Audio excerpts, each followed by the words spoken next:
જય દ્વારકાધીશ મિત્રો, કેમ છો બધા? મજામાં? મારા મિની બ્લોગમાં તમારા બધાનું હાર્દિક સ્વાગત છે. તો જો અત્યારે હે ને હું નિશાળેથી આવી એટલે પહેલાં બન્યો કે આપણે પાઉંભાજી બનાવવાની છે.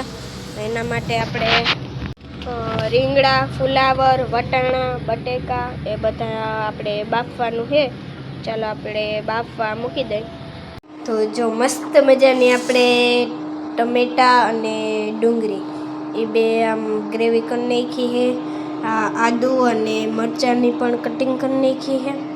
આપણે આ લીલું લસણ અને ધાણા ભાજી એ કરી નાખ્યું છે.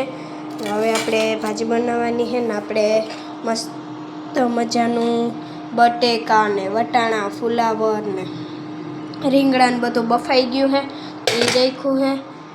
જે આપણા પાણી અહીંયા તૈયાર જ છે. અને આ તો શું હોય કંઈ ખબર નહીં હો. અને જો બધું તૈયાર જ છે. તો જે આપણે મસ્ત મજાના ટમેટા અને લીંબુને કટિંગ કરી લીધા છે. આપણે ડુંગળી મોરવાનું બાકી છે ને જો આ બધું અહીંયા ભેહાણ પડ્યું છે. તો ચાલો આપણે ક્લીન કરી નાખીએ.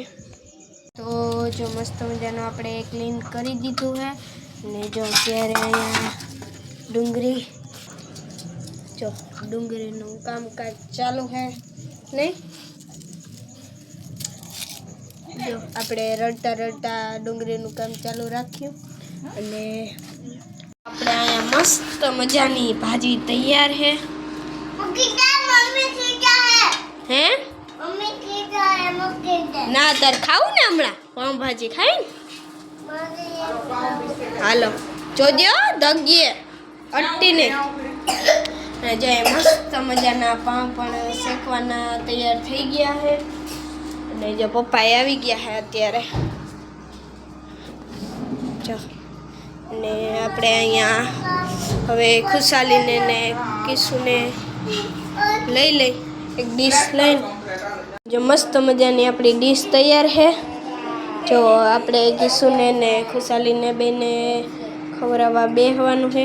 જો અહીં કાચું મોરાઈ ગયું. ચાલો જઈ.